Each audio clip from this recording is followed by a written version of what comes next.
Okay, here we are. We're all at the Ron Paul. We're all coming to the Ron Paul gathering. The place is packed. We couldn't find a parking stall, which is good news. It's a good sign. Okay, we'll get it in there.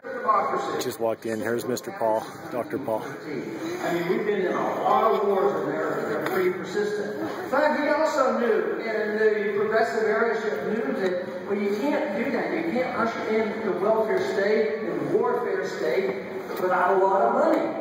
So they have to have the income tax, and of course that has grown. And at the same time, you have to have the backup, which is the Federal Reserve and the printing of money, which means that a major two-step policy that we could have if you really want your freedoms back in the government. You get rid of the Federal Reserve and you get rid of the income tax. Yeah! This place is packed.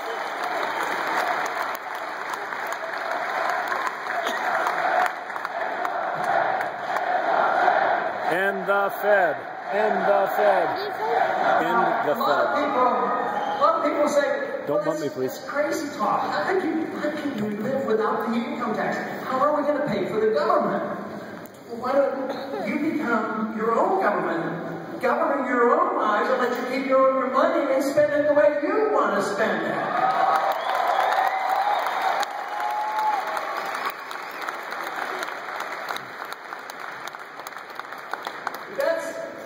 That's a good goal, is getting rid of the taxing system. But tell you what, taxes and the IRS and all the abuse, that's a symptom.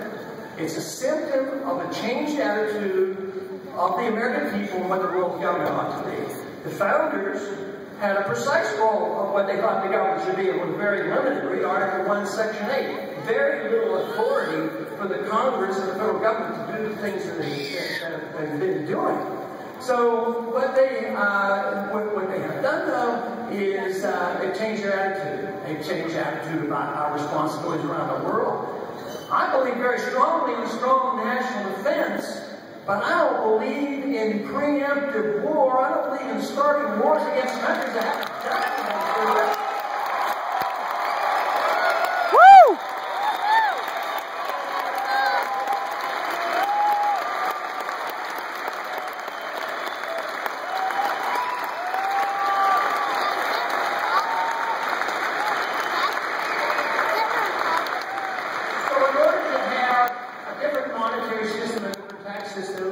We as a people have to decide whether or not we should be doing it. Now, one thing is, even when I go to crowds that are less sympathetic than this crowd, I'll say, even if you disagree with me about changing our foreign policy, I said, we'll win this argument because we're going broke.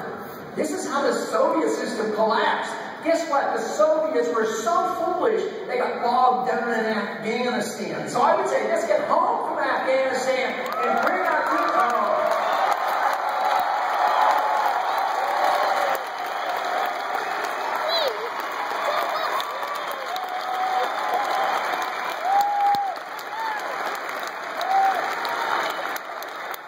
So if we change our attitude about the foreign policy, we can have a strong national defense, change our attitude about a welfare system that has failed, change our attitude about free market economics and a sound monetary system and honest money, get rid of the business cycle and those conditions. We wouldn't need all this collection agencies up in Washington, all this invasion of our privacy and into our lives.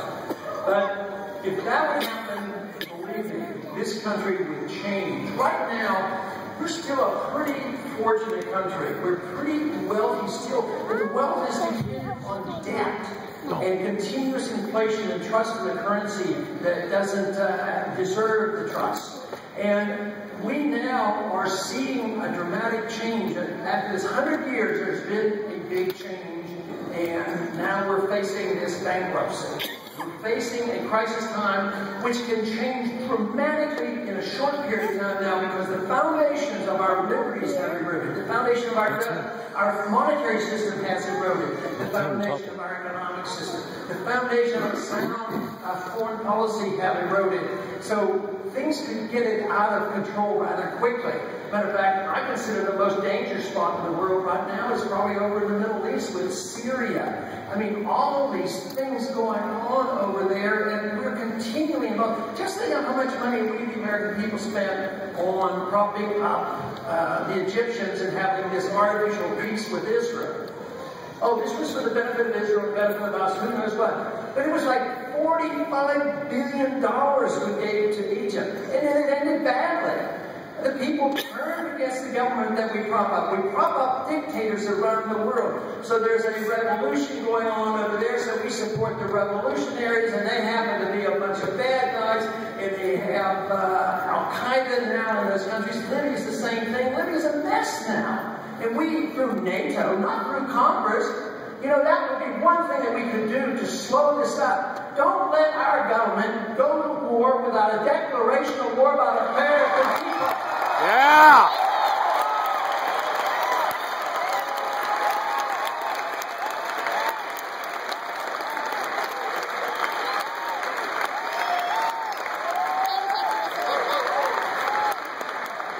We've been told, our presidents have told us that they can get the authority from NATO, the United Nations. They don't have to come to the Congress.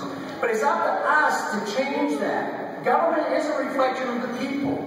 If we want a welfare war for a state, and it happens, it's our fault. If they're doing things that you don't like, it's up to us to do something about it. And individuals who participate in that. I don't believe in preemptive war. I believe that you only declare the war and you do it in defense of this country and not to go in and change other governments around the world. Absolutely.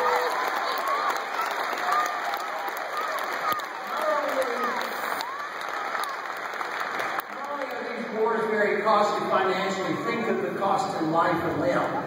Not only, since in the past 10 years, over 8,000 Americans have died, counting the contractors and all. And 45,000 come back severely injured or sick and requiring care. We have an epidemic of veterans coming back committing suicide. So this is a big cost, but the cost financially has been added $4 trillion of debt to us in these past 10 years, and it hasn't worked. The foreign policy doesn't work any better than the welfare system works. So here we go in. Yes, we went into Iraq. Oh, still a bunch of Americans believe we went into Iraq because Iraq had something to do with 9/11. Absolutely false. It had nothing to do with 9/11.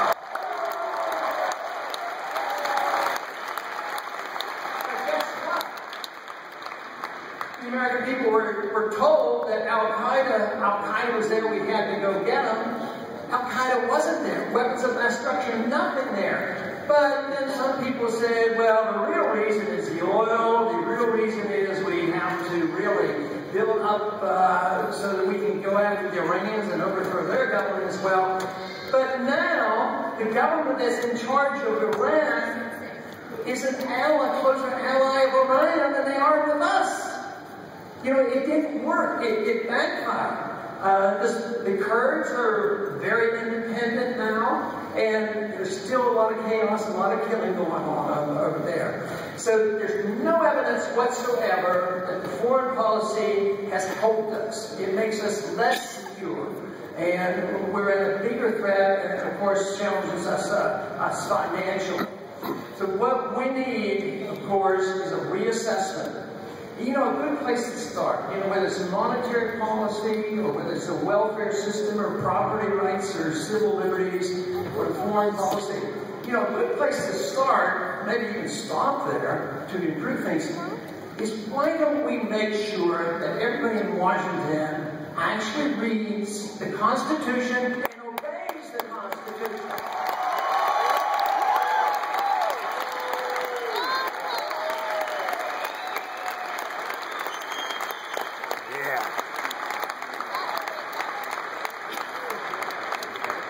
A lot of people think that the problem with Washington is that we don't have anybody to compromise and work together.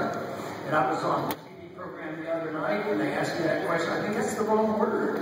I think for too long we've had too much compromise in Washington. They compromise on all their principles. Yeah!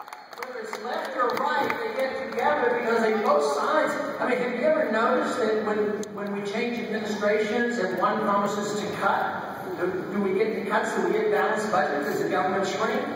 No, there's always this compromise. Well, we'll raise this for you if you raise this for us.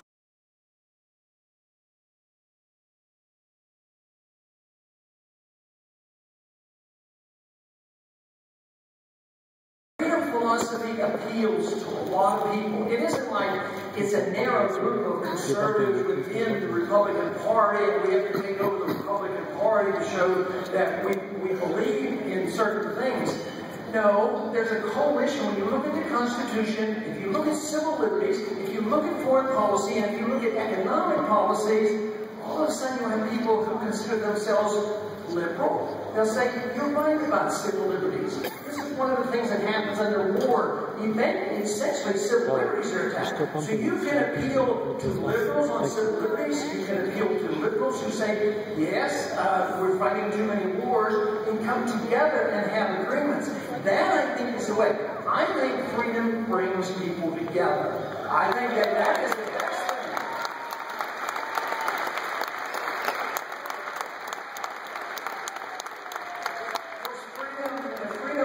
On foreign policy is that, yes, there are a lot of problems around the world.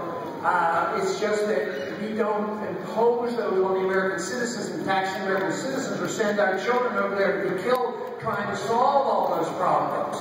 But what we do is we recognize that, and that we can at least work toward a more peaceful arrangement by following what the founder said, that is, you know, try diplomacy once in a while, try being friends, try trading with people, putting sanctions on everybody that we disapprove of. We've had sanctions on Cuba for 50 years. It hasn't done any good. I'd say it's time we traded and visited Cuba again. Yeah.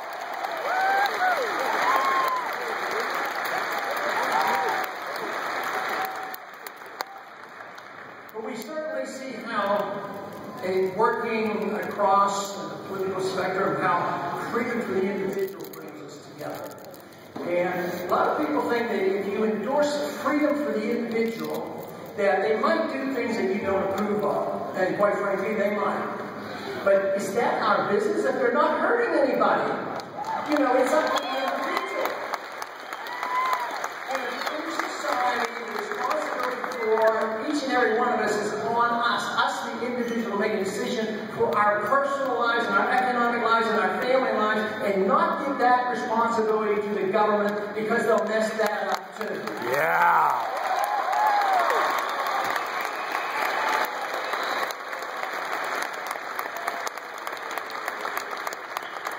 Understanding civil liberties, most of us understand civil liberties rather well when it comes to religious liberty, because there are a lot of different religions in this country, and we even, tolerate people who don't want to have a religion, and we shouldn't be. We could be personally, critical or want to teach our children a certain way, but we don't tell other people what they have to believe in. We recognize this.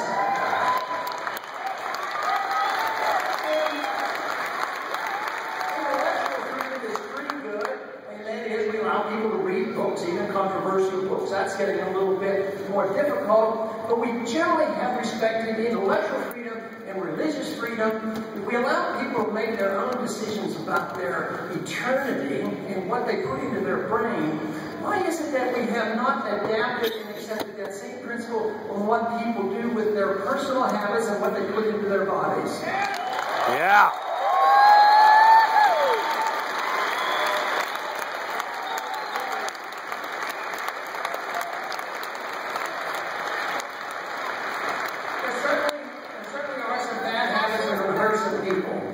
And they should assume the responsibility. If you want your freedom and you want to use your freedom, you should suffer the consequences.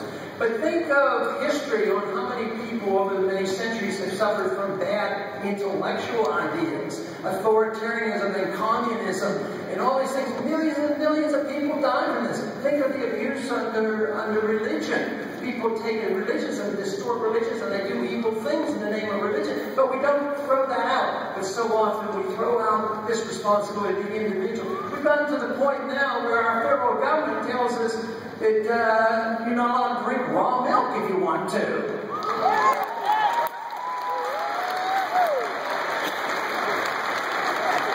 And of course, as a physician and as a father and a grandfather, I think there's way too much abuse of drugs in this country.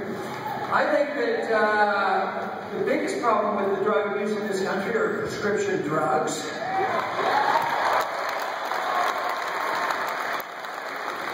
And when it comes to what they call the illegal drugs, that's a big problem too. But for me, it's the war on the illegal drugs that's a big problem.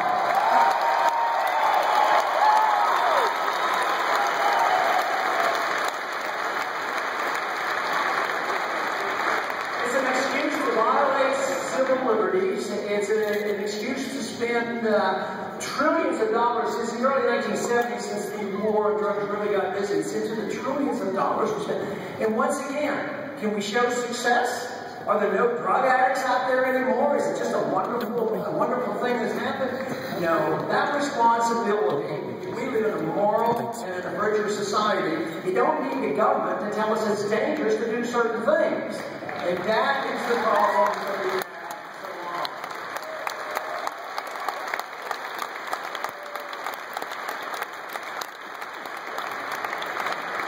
This is one of the things that we were warned about this early on. Benjamin Franklin said that the Constitution and freedom doesn't work unless you have a virtuous society. And John Adams said a similar thing. He says you have to have a moral society and a religious society for the Constitution and for freedom to work.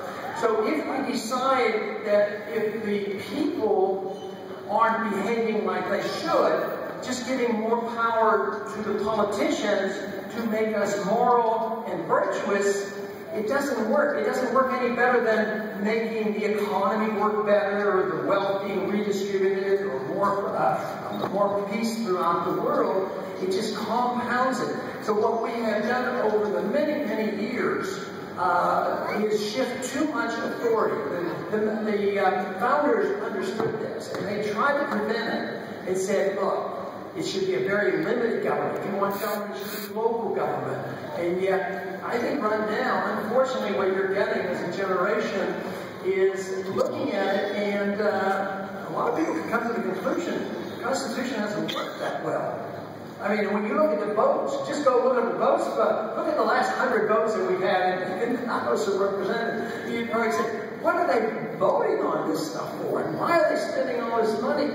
So the Constitution hasn't worked. So that means it's really up to the people. Politicians, don't sit back and think, well, one more politician will make the difference. It won't. The people have to change. And the Congress...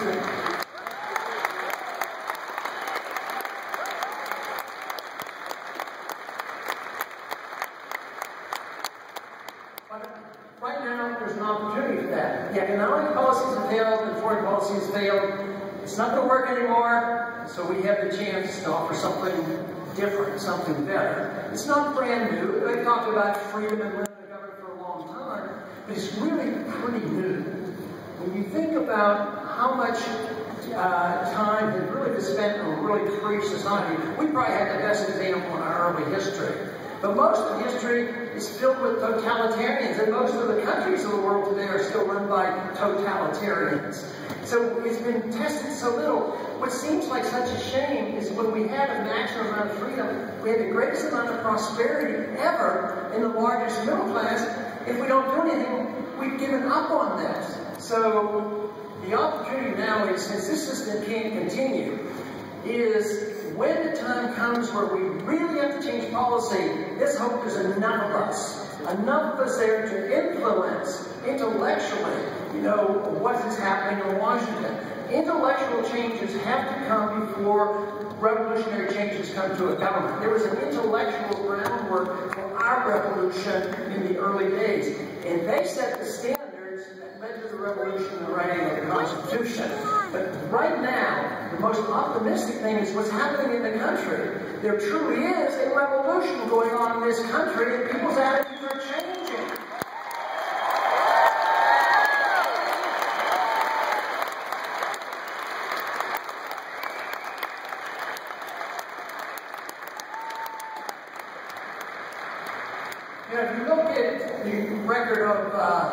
of mankind. They claim that recorded history is probably, 5,000 years. When you think how long the universe has been around and the world's been around, and that's a very short period of time. But it was very primitive up until when? Just in recent history. I mean, it's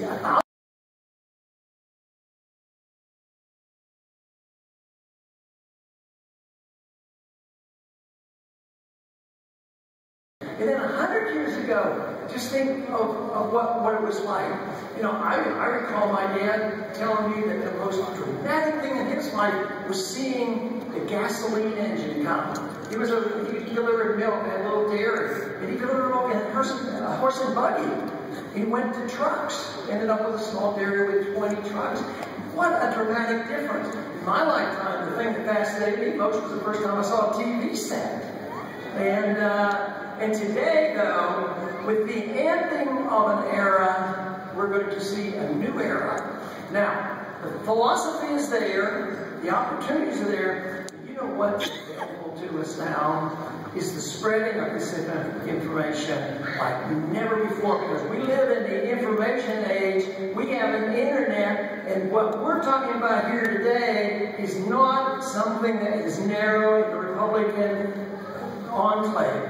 This is across the world. Believe me, there are groups of people, even in these countries that you think, no, they're terrible, there's always a pocket. They are starting to understand the difference. So there's reason to be optimistic about what is happening today. Yeah.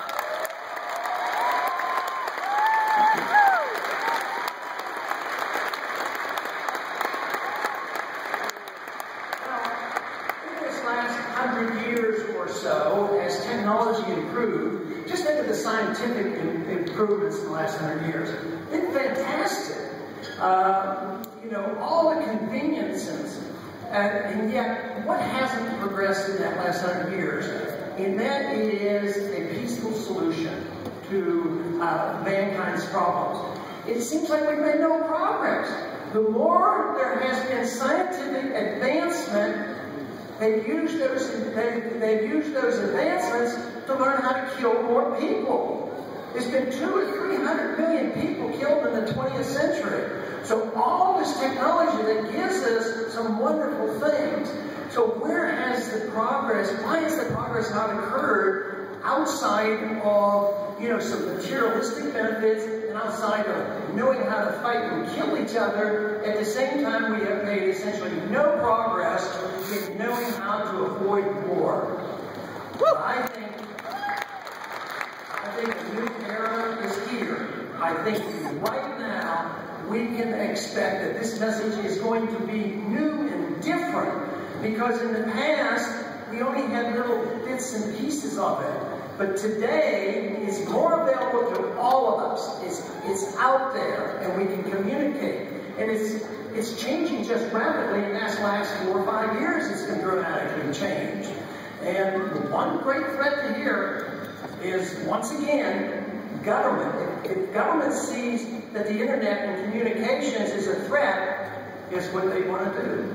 They want to crack down on the internet. This is one reason why I have done my very best to always oppose any legislation that would curtail your freedom to use the internet. Yeah!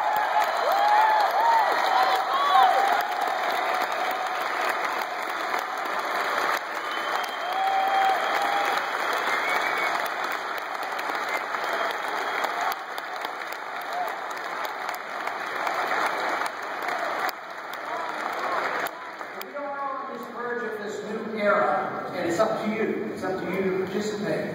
Everybody has a personal responsibility. The personal responsibility is to educate oneself. Sure, go to universities, do your best, but it really falls on your own shoulders. And your family and friends, you have local responsibilities.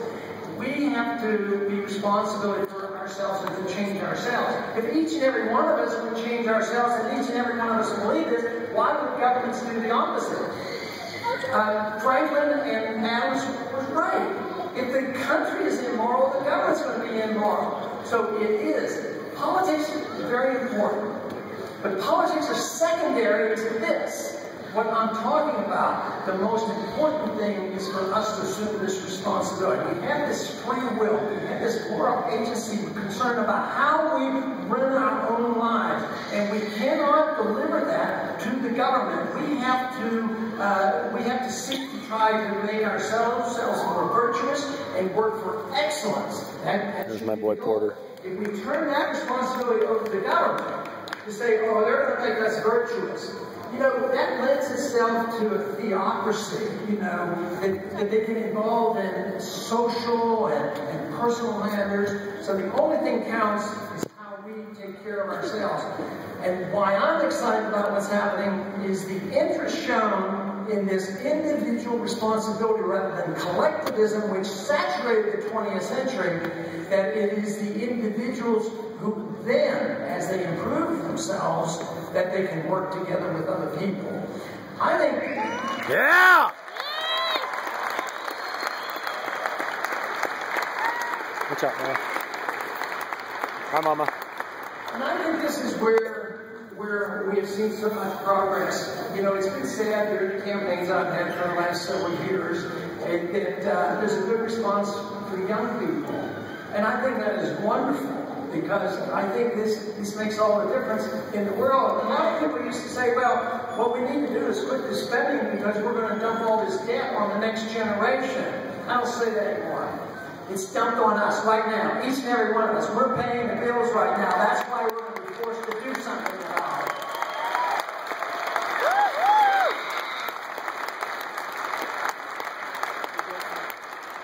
Sometimes it's discouraging because people say, well, you're talking about an individual. We need 51% of the people have to be converted. Not necessarily. It's never happened that way. 51% of the people didn't endorse our revolution against the British. But there was a small group of people, probably 6, 7, 8%, who were determined, who were leaders, who were thought leaders, and others came along. So that's the way it's been for a long time. A majority of people go along and they don't worry too much. Now, I bet you have people a day or two before the election, you're going to vote for, I got to decide what I'm going to do. They wait, and yet anybody would come to a meeting like this to listen. You have to be a little bit different. Yeah.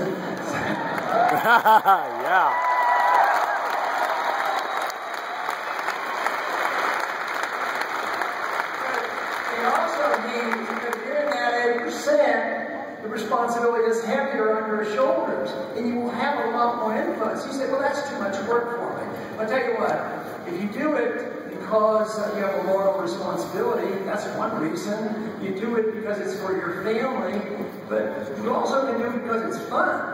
Because we don't know what's going to happen tomorrow, or the next week, or the next day. I mean, all kinds of things can happen in our lives. But, you know, working together with like-minded people, especially when you're talking about something very important like liberty, that can be a lot of fun. And that's what you should have. You should have fun fighting for this cause.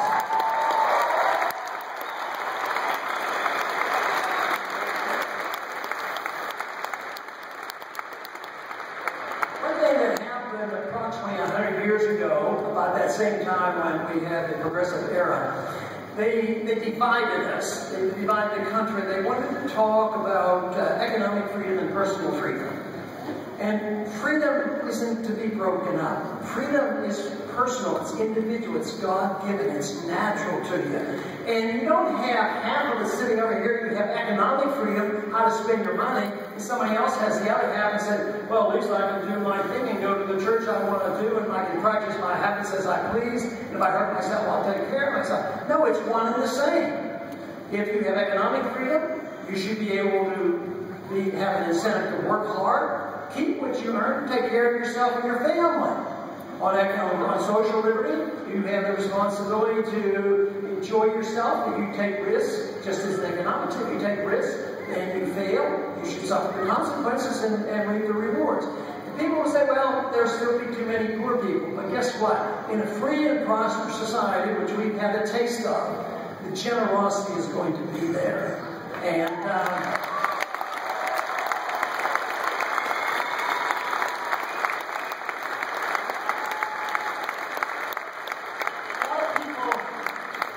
people worry When I finished medical school, I spent a couple years practicing medicine before there was Medicare and Medicaid.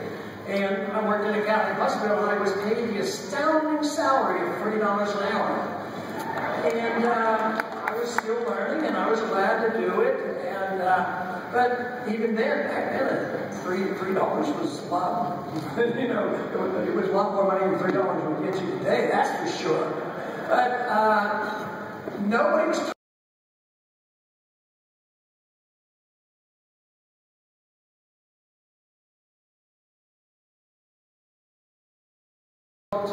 it will get more difficult as we get more and more government involved. So it's a system that I have trouble understanding why we haven't done a better job. Why haven't we been able to convince the masses of people in the large majority and all of Congress that makes sense? Peace is better than war. Free markets are better than socialism. Balanced budgets are better than spending. Why do we lose this argument? Because it seems like it's so attractive. I think they don't understand liberty, but they also, the people in this country, have been tempted to think there was something as a free lunch.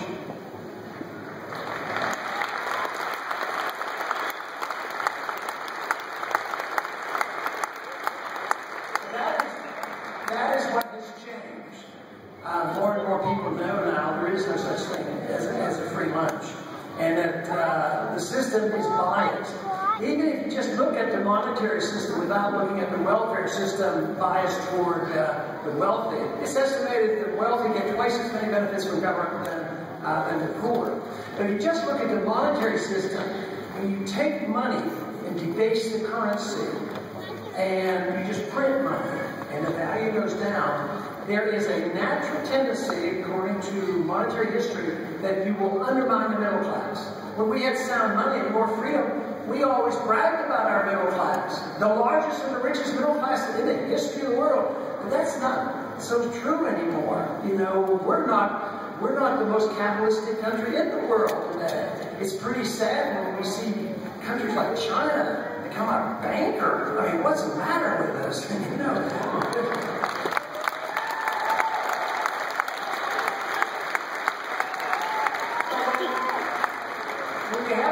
Like the Federal Reserve, printing money, they pass out the money, they bail out certain people versus the other. But money goes to governments and money goes to banks and money goes to big corporations. They get to spend it early on, and it has more value. When the money circulates over 1 or 2 or 3 years, the value of that money goes down. And even if you don't pay any income tax, you pay the inflation tax. And the inflation tax is truly a tax. Yeah.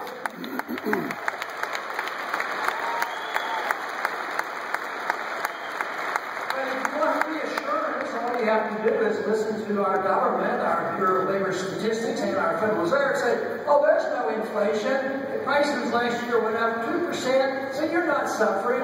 And if people on Social Security, they get just a little bit of decrease because the prices really aren't going up. The prices are going up. There's some private sources that measures the CPI according to the old method. And they claim your prices, all prices are going up at a rate of 9%. Also, the private sources tell us that the unemployment rate is closer to 22%. So, have you noticed in this last couple of weeks how great the statistics have been? Every government report that comes out sounds like, oh, well, there are no problems in this country. Houses are being built, the unemployment rate is going down, and there's no inflation. It's wonderful. Let's hope so, but quite frankly, I don't think we should put our head in the sand. We have to believe what is happening. We have to look at the real figures, what real inflation is, what the dangers are around the world, how our civil liberties are being undermined, and then we should wake up and do something about it. Yeah, yeah, yeah!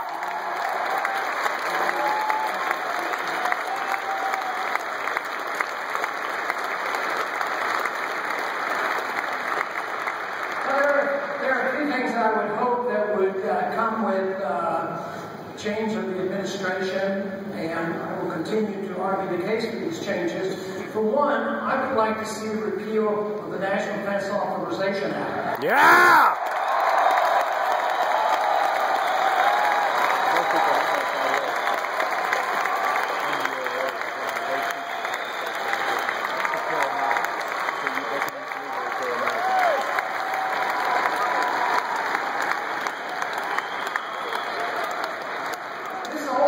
idea that not only have to have our presidents assume some of these responsibilities or assume these powers, such as drawing up kill lists, assassinating American citizens, Congress has gone along with this. Congress actually passed the National Defense Authorization Act. That gives the president the authority to use the military to arrest anybody they want to, including American citizens, put them in prisons without even a trial and held indefinitely.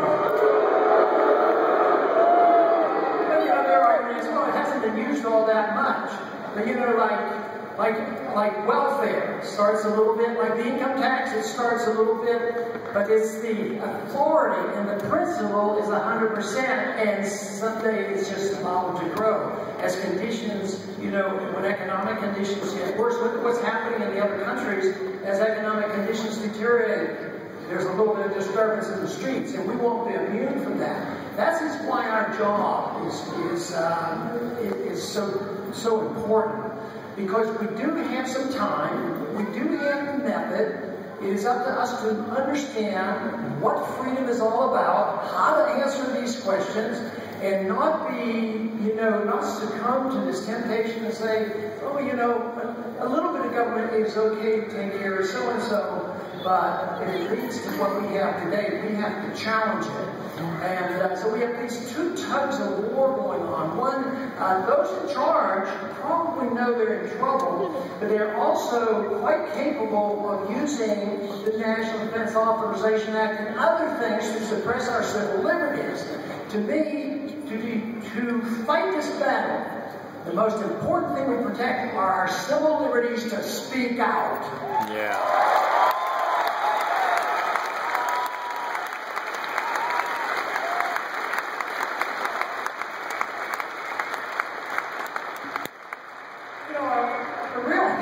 In our society should be the whistleblowers.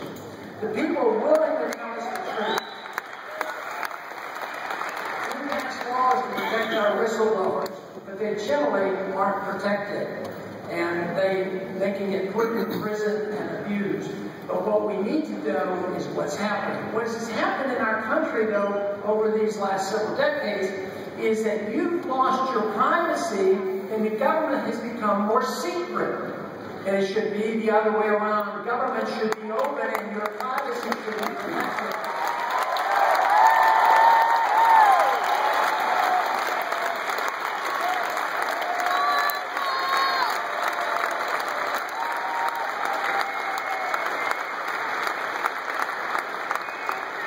So we have this struggle going on with authoritarianism, which in this country would probably look more like a fascist system if it continues to go this way, or are we going to promote our ideas and win this intellectual fight? And it's still up for grabs. But I, quite frankly, am convinced that we live in a really great period of time. It's a grand time to be alive. Because I think the opportunities are different than ever before. So if you're for peace, if you're for prosperity and freedom, and if you understand it and you have access, everybody now, you know, 5 years ago or so, I didn't know exactly what, I only knew one type of viruses, it was medical viruses. Then I found out what viruses were when things went viral on the internet. And you send out notices, and every one of you have friends out there. So I can't imagine how many people in this audience would reach, how many more people? I mean, you might even have 100 people on your list, or 200 people on your list. But so it is, we now live in this wonderful era because we're further along. But I have to warn you one thing. True freedom has never been tried. We've just talked about it off and on. It always seems that we make some progress. We have this scientific progress, but the interpersonal relationship of the human being hasn't progressed. I am optimistic enough that us as human beings can make progress morally and spiritually as well, and we ought to apply this technology for that effort. So it would be a grand thing to live in a society